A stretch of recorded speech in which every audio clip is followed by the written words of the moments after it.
News Arabia के 11 फरवरी के आज के बुलेटिन में आपका स्वागत है। आइए देखते हैं क्या हैं आज की प्रमुख खबरें। यूएई से इंडिया जाने वालों के लिए बड़ी खबर।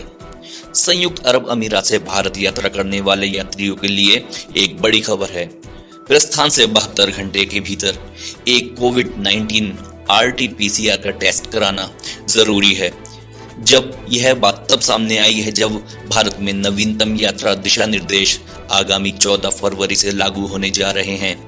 गल्फ न्यूज में प्रकाशित खबर के अनुसार अबू धाबी में भारतीय दूतावास ने पुष्टि की है कि पूरी तरह से टीका लगाए गए यात्रियों के लिए प्रस्थान पूर्व RT-PCR परीक्षण से संयुक्त अरब अमीरात के यात्रियों पर यह नियम लागू नहीं होगा। इसका कारण यह है कि संयुक्त अरब अमीरात का उल्लेख उन देशों की सूची में नहीं किया गया है जिनके टीकाकरण कार्यक्रम को भारत सरकार एक पारस्परिक कार्यक्रम के हिस्से के रूप में मान्यता देती है। यूएई को भारतीय मंत्रालय द्वारा सूची में शामिल नहीं किया गया है, यानी यहां से आने वाले यात्रियों को अभी भी एयर सुविधा पर RT-PCR नेगेटिव रिपोर्ट अपलोड करना जरूरी होता है। प्रत्येक यात्री को रिपोर्ट की प्रामाणिकता के संबंध में एक घोषणा भी प्रस्तुत करनी होगी और इसमें अगर वह गलत पाया जाता है तो व्यक्ति स्वयं आपराधिक मुकदमा चलाने के लिए उत्तरदायी होगा। प्रत्येक यात्री को रिपोर्ट की प्रामाणिकता के संबंध में एक घोषणा पत्र, एक एफिडेविट भी देना होगा। अगर यह गलत पाया जाता है तो गवर्नमेंट उस पर मुकदमा चला सकती है। अगली खबर जो है, 28 देशों में कोविड-19 से 4,355 प्रवासी भारतीयों की मौत हुई है और यह संख्या सऊदी अरब में सबसे ज्यादा है।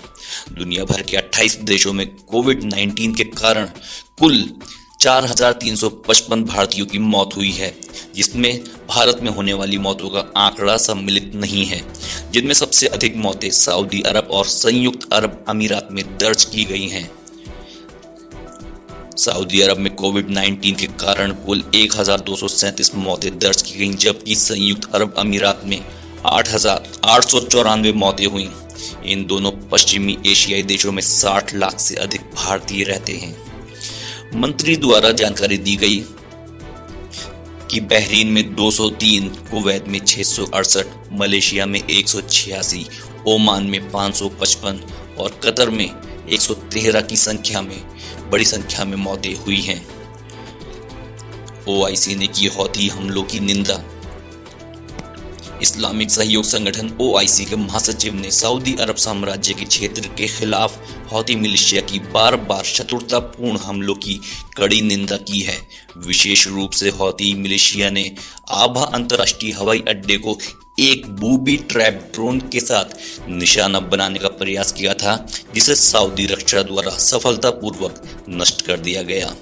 OIC के महासचिव हिसैन इब्राहिम ताहा ने अंतर्राष्ट्रीय कानूनों और मानदंडों के उल्लंघन में सऊदी अरब में नागरिकों और नागरिकों की वस्तुओं के खिलाफ बार बार हमलों का हवाला देते हुए हौती मिलिशिया द्वारा इस तरह के आपराधिक कार्यों की कड़े शब्दों में निंदा की।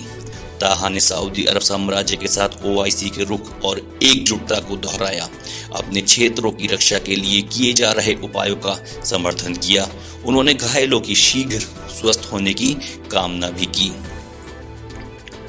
बैरूत राजमार्ग पर गैस सिलेंडरों से लदे ट्रक में विस्फोट। रिपोर्ट के मुताबिक ट्रक में आग लगने पर चालक मौके से फरार हो गया और उससे संपर्क करने का प्रयास असफल रहा। MTV ने कहा कि ड्राइवर का फोन स्विच ऑफ था। पास की 2 कारें क्षतिग्रस्त हो गईं, लेकिन किसी के हताहत होने की सूचना नहीं है। नागरिक सुरक्षा ने आग पर काबू पा लिया है। सोशल मीडिया पर आग का गोला बने इस ट्रक का वीडियो वायरल हो गया। फ्रेंच यूरोपीय संघ भविष्य के यूरोप कार्यक्रम में हिजाबी मुस्लिम महिला को बनाया पोस्टर वीमेन। जहां भारत में इस समय मुस्लिम महिला को लेकर हिजाब पर बहस चल रही है, वहीं यूरोपियन यूनियन के फ्यूचर ऑफ यूरोप इवेंट के एक विज्ञापन में मुस्लिम महिला को पोस्टर वीमेन के रूप में दिखाया गया है, जिसमें महिला सर पर हिजाब पहने हुए है। जहां इस पोस्टर को पॉपुलैरिटी मिल रही है, वहीं दक्षिणपंथी फ्रांसीसी वकील ने इस इवेंट की आलोचना की, जिसमें एक मुस्लिम महिला को हिजाब पहने हुए दिखाया गया है। फ्रांस के केंद्र दक्षिणपंथी राष्ट्रपति पद के उम्मीदवार वैलेरी पेकेस के सलाहकार थिबाल्ट डी मोंटब्रियल ने कहा कि महाद्वीप के भविष्य को चित्रित करने के लिए इस तरह की छवि के उपयोग ने उन्हें अवाक करके छोड़ दिया है। न्यूज़ अरेबिया की आज की पेशकश आपको कैसी लगी, कमेंट बॉक्स में ज़रूर बताइए।